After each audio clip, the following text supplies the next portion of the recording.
बातमी. खासदार संजय दिना पाटलांची पत्रकारांवर अरेरावी आणि शिवीगाळ. पत्रकाराच्या प्रश्नावर उत्तर देताना संजय दिना पाटील यांनी अर्वाच्य भाषा वापरलेली आहे. संजय दिना पाटलांची पत्रकारांना मारण्याची भाषा आणि त्यांनी धमकीही दिलेली आहे. जरा माझं हे बघू नका, तुम्ही अति करताय. ए भाई बस ना, बंद कर ना आता, बंद कर, नाहीतर भाई मी विसरून जाईल मी खासदार आहे. तुम्ही काय पहिला पण सांगितलंय मी.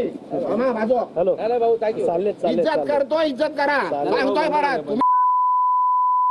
तुम्ही रेकॉर्ड कर. इज्जत करतो, उगाच डोक्यात जाऊ नका, उगाच डोक्यात जाऊ नका. घराखाली उघड देतो, जेवतोय, तुम्हाला जेवायला देतोय. बरोबर काय उगाच त्यांच्याकडे जाल. ते बोलतात ना, मला मी बोलणार नाहीये. आता परत आले तर मारून पाठवणार तुम्हाला. पण जे बोलत लिहायचं ते लिहा, लिहा, रेकॉर्ड करा, सांगा तिकडे कमिशनरकडे जाऊन कंप्लेंट करा. इज्जत करतोय, तुम्हाला सहन करतोय, खूप दिवस सहन केलं तुम्ही दिली बाईट. हा माझून फक्त एवढंच. अरे लिमिट आहे कुठल्या गोष्टीची, बोलली आहे ना ती, सांगितलं ना सर्व. काय बोलू दे, अरे काय बोलू दे. येऊ नका माझ्याकडे, काय घ्यायला आला तर मारणार होता. तुम्ही दिली बरोबर. रेकॉर्ड करा आणि सांगा. तुम्ही आता मला विचारायला आले तर मार खा.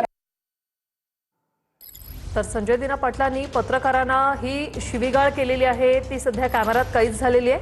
पत्रकाराच्या प्रश्नावर उत्तर देताना संजय पाटलांची ही अर्वाच्य भाषा. संजय दिना पाटलांनी पत्रकारांना मारण्याचीही धमकी दिली आणि मारण्याचीही भाषा केलेली आहे. काही वेळापूर्वी त्यांनी माध्यमांशी संवाद साधला आणि त्यानंतर अचानक पत्रकारांना मारण्याची भाषा आणि त्यांनी धमकी दिली.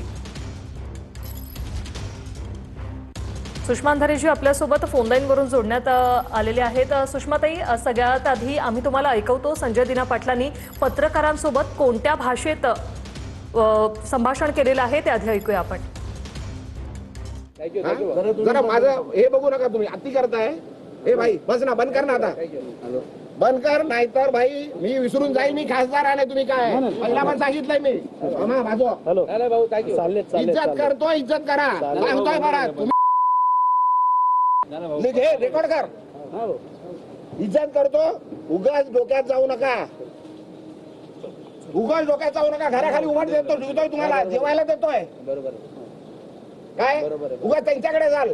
ते बोलतात ना, मला मी बोलणार नाहीये. आता परत आले तर मारून पाठवणार तुम्हाला. पण जे बोलत लिहायचं ते लिहा, लिहा, रेकॉर्ड करा, सांगा तिकडे कमिशनरकडे जाऊन कंप्लेंट करा. इज्जत करतोय, तुम्हाला सहन करतोय, खूप दिवस सहन केलं तुम्ही दिली बाईट. हा माझून फक्त एवढंच. अरे लिमिट आहे कुठल्या गोष्टीची, बोलली आहे ना ती, सांगितलं ना सर्व.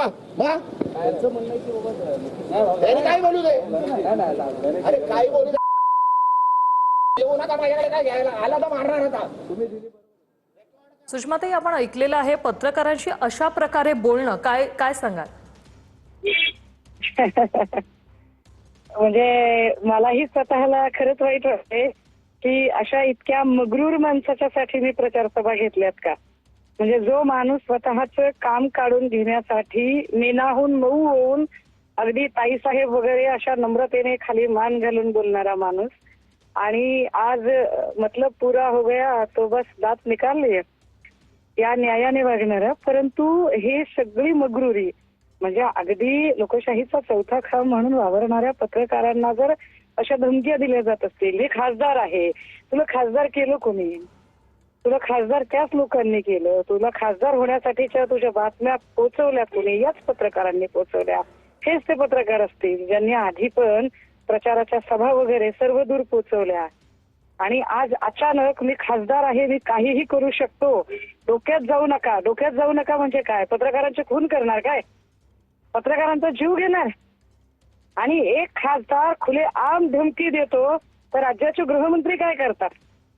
काय राज्याच्या गृहमंत्र्यांकडे एवढा पण वेळ नाहीये की एक खासदार खुलेआम कायदा हातात घेतो, पत्रकारांना धमकी देतोय की डोक्यात जाऊ नका, मग बघा मी काय करेल ते. मी काय करेल म्हणजे काय, आता पत्रकारांच्या दिवसाढवळ्या हत्या करा, जो जो तुमच्या विरोधात बोलेल त्याच्या त्याच्या हत्या करा. काय काय म्हणजे काय या राज्याचं करून ठेवलंय. आणि म्हणजे खरंच हे पर्व जे देवेंद्र पर्व आहे ना, हे सगळ्यात राजकीय ऱ्हासाचं पर्व म्हणून ओळखलं जाईल. वाईट आहे. पाहिजे. फार सुषमाताईमध्ये वाईट आहे. ज्या पद्धतीनं आता राऊतांनी पत्र लिहिलेलं आहे मुंबई पोलीस आयुक्तांना, त्याच्यामध्ये सुद्धा त्यांनी संजय दिना पाटलांच्या ज्या पद्धतीनं ते बोलतात, ज्या पद्धतीनं ते धमकावतात त्याचा उल्लेख पत्रामध्ये आहे. आणि आता तर थेट पत्रकारांना धमकावलं जात आहे. तुमच्याकडून, ठाकरेंच्या शिवसेनेकडून या संदर्भात काय पावलं उचलली जाणार? नाही, मी म्हटलं ना की राडा कल्चर आम्हाला कोणी शिकवायचं नाही. राडा कल्चरचे आम्ही संस्थापक आहोत. त्यामुळे आम्हाला जे करायचंय, काय करायचंय ह्याच्यावर आम्ही आता काही बोलायचीच गरज नाही. परंतु संजय दिनांच्या सारख्या माणसांनी नक्की लक्षात ठेवायचं की अति झाल्यावर तिचे मासी होत असते, एवढं नक्की. मला संजय दिनांचा सगळा पट आठवतोय, ती सगळी भाषा आठवते. आणि आत्ताचा संजय दिना एक वेगळा रूप झाला.